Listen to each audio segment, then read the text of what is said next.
বাংলাদেশ ছাত্র শিবিরের কেন্দ্রীয় সহকারী আন্তর্জাতিক বিষয়ক সম্পাদক মোহাম্মদ জিসান মিয়া প্রধানের ঘটনার সংক্ষিপ্ত বিবরণ। রাষ্ট্রমন্ত্রী পরবর্তী পর্যায়ে একটি আনডিসাইডেড ম্যাটারকে, বিতর্কিত বিষয়কে এখানে পার্লামেন্টে এরকম বক্তব্য রাখা কোনো একটি দলকে করে, এটাই বোধহয় বাংলাদেশের পার্লামেন্টের ইতিহাসে এই প্রথম বলেই আমি মনে করি। বিষয়টা বোধহয় এই দিকেই তালি হবে, ওই দিকে তালি হবে এই নিশ্চয়তা দিতে পারতেছি না। না, এইদিকে যদি তালি না পড়ে তাহলে তালি মানে তালি দিলে ভালো হবে। আমরা আইনের শাসন প্রতিষ্ঠা করছি, আমি বলতে দিলে বলে কি আমরা একটু পরে শুনি, এই তালিটার ঐক্যটা থাকুক, আমরা একটু আলোচনা করি, পরে আবার শুনতে পারবো। এই সুবিধাতে আমরা এটা শোনার জন্য বোধহয় সবাই অপেক্ষা করছে। আচ্ছা জি, আচ্ছা ঠিক আছে, বলেন। মাননীয় স্পিকার, আমি দলের নাম নিতাম না, যেহেতু এটা বিষয়ে কিছু ক্লেম করা হয়েছে সেই জন্য দিচ্ছি। বাংলাদেশ ছাত্র শিবিরের কেন্দ্রীয় সহকারী আন্তর্জাতিক বিষয়ক সম্পাদক মোহাম্মদ জিসান মিয়া প্রধানের ঘটনার সংক্ষিপ্ত বিবরণ। মাননীয় স্পিকার, উল্লেখিত বিষয়ে আমি মহান জাতীয় সংসদকে অবহিত করছি যে গত 11 জুন 2026 তারিখ রাত 8:30 কুমিল্লা জেলার দাউদকান্দি বাজার হতে বাংলাদেশ ছাত্র শিবিরের কেন্দ্রীয় নেতা, যার পদবি সহকারী আন্তর্জাতিক বিষয়ক সম্পাদক মোহাম্মদ জিসান মিয়া প্রধান নিখোঁজ মর্মে 12/6/2026 খ্রিস্টাব্দে দাউদকান্দি থানায় এসে তার পক্ষে মোহাম্মদ রাসেল আহমেদ, ঠিকানা স্থায়ী ও বর্তমান বীরবাগ গোয়ালি ইউনিয়ন বটেশ্বর থানা দাউদকান্দি জেলা কুমিল্লা, মোবাইল নম্বর বললাম না আছে, একটি নিখোঁজ জিডি করেন। নিখোঁজ জিডির প্রেক্ষিতে তাকে উদ্ধারের নিমিত্তে কুমিল্লা জেলা পুলিশের একাধিক টিম মাঠে নামে উদ্ধার কাজে তৎপর হয়।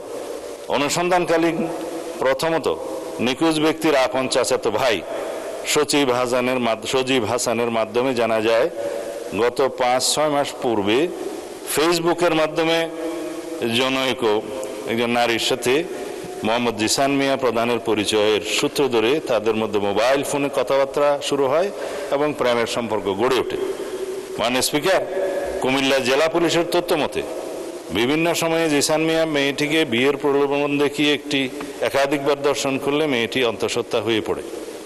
এক পর্যায়ে জিসান মিয়া প্রধান ভিকটিম মেয়েটিকে জোরপূর্বক ভ্রূণ নষ্ট করার জন্য চাপ সৃষ্টি করতে থাকে এবং ভ্রূণ নষ্ট না করলে ভিকটিমকে মেরে ফেলার হুমকি প্রদান করে। তার এক পর্যায়ে ভিকটিম মেয়েটি জানের ভয়ে বাচ্চা নষ্ট করতে ভ্রূণ নষ্ট করতে রাজি হলে জিসান মিয়া প্রধান তার পূর্ব পরিচিত ও ঘনিষ্ঠ জনৈক সিকান্দর আলীর ওষুধের দোকান হতে ভ্রূণ নষ্ট করার ট্যাবলেট ক্রয় করে ভিকটিম মেয়েটিকে খাওয়ায়। 2-3 দিন পরে ভ্রূণ নষ্ট হওয়ায় ওষুধ সেবনের ফলে ভিকটিমের প্রচণ্ড রক্তক্ষরণ শুরু হলে ভিকটিম নিজেই জিসানকে বিষয়টি জানায়। তখন জিসান তার আপন চাচাতো ভাই সজীবের মাধ্যমে পুনরায় একই ফার্মেসি হতে ওষুধ সংগ্রহ করে ভিকটিমের বাড়িতে পৌঁছে দেয়। ওষুধ সেবনের পর রক্তক্ষরণ বন্ধ হলে ভিকটিম জিসানকে বিয়ের জন্য চাপ সৃষ্টি করে।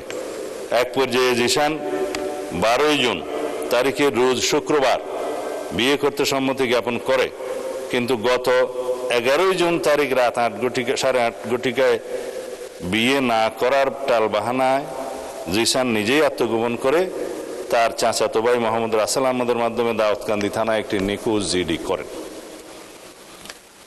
নিখোঁজ জিডির অনুসন্ধানকালীন কুমিল্লা জেলার লাকসাম থানা এলাকায় স্থানীয় লোকজন ও লাকসাম থানা পুলিশের মাধ্যমে আত্মগোপনে থাকা জিসান মিয়া প্রধানকে উদ্ধার করা হয়। ভিকটিম মেয়েটিকে থানায় হাজির হয়ে মোহাম্মদ জিসান মিয়াকে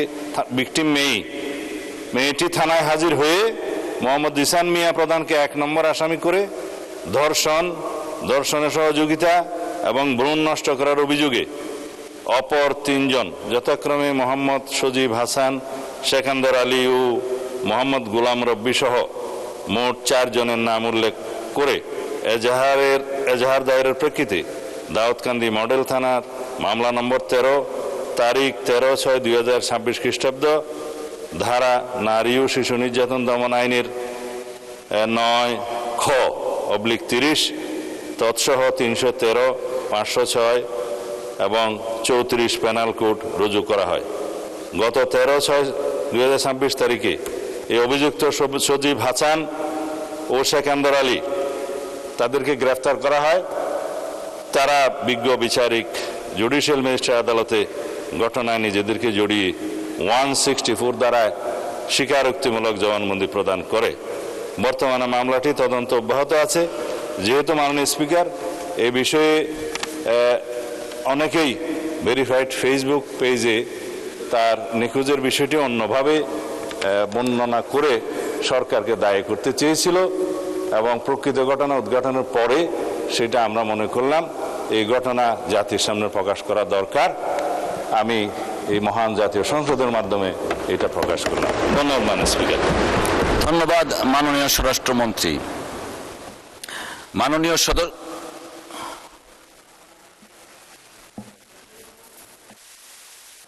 মাননীয় বিরোধী দলের উপনেতা, আমরা প্রসিডিংসে যেতে চাচ্ছিলাম। আচ্ছা, একটু মাইকটা দেন, উনি শুনি কি বলতে চাচ্ছেন। মাননীয় স্পিকার, আপনাকে ধন্যবাদ। উনি একটি দলকে কেন্দ্র করে পরবর্তী পর্যায়ে যে স্টেটমেন্টটা দিয়েছেন, এটা মাননীয় উপনেতা, আমি একটু আপনাকে যদি বইটার সামনে থাকে আমি একটু পড়ে শোনাতে চাই, একটু দয়া করে যদি ধৈর্য ধরতেন। 300 বিধিতে বিবৃতি দেওয়ার পর এই ব্যাপারে কোনো কোশ্চেন করা যায় না। এটা আমাদের ওই রিটেন একটা যে কনস্টিটিউশনের মতো এটা সংসদের। উনি কিন্তু পরবর্তী যে বক্তব্যটা, সবাই যদি কথা বলেন তাহলে ওনাকে উপনেতা কেন বানিয়েছেন? দয়া করে বসেন। যেহেতু বিরোধী দলের নেতা নেই, উপনেতাকে ফ্লোর দেওয়া হয়েছে, তাহলে ওনাকে কেন বানালেন? আচ্ছা, ধন্যবাদ। না, আপনি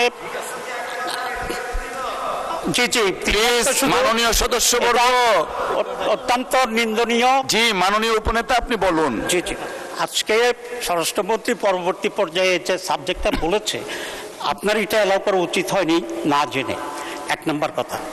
2 নম্বর কথা হচ্ছে, আমি কিন্তু আগেরটাও জানতাম না, আগের বিবৃতিটা কি ছিল সেটাও জানতাম না। আপনি বলেন কি বলতে চাচ্ছেন প্লিজ। কিন্তু ভেরি আনফরচুনেট থিং হচ্ছে এই যে আমার জানা নাই স্বরাষ্ট্রমন্ত্রী পরবর্তী পর্যায়ে একটি আনডিসাইডেড ম্যাটারকে, বিতর্কিত বিষয়কে এখানে পার্লামেন্টে এরকম বক্তব্য রাখা কোনো একটি দলকে করে, এটাই বোধহয় বাংলাদেশের পার্লামেন্টের ইতিহাসে এই প্রথম বলেই আমি মনে করি।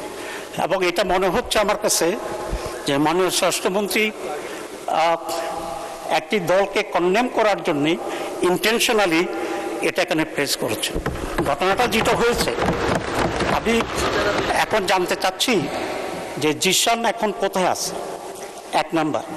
2 নম্বর কথা হচ্ছে, এখানে কুমিল্লার পুলিশ জিশানের সাথে কারো কথা বলতে, সাংবাদিকদেরকে দেখা করতে দিচ্ছে না, এবং যে মেয়েটার কথা বলা হয়েছে ওই মেয়েটার সাথেও কাউকে কথা বলতে দেওয়া হচ্ছে না। তাহলে এটা কেন? এখন কি কোনো প্লট তৈরি হচ্ছে?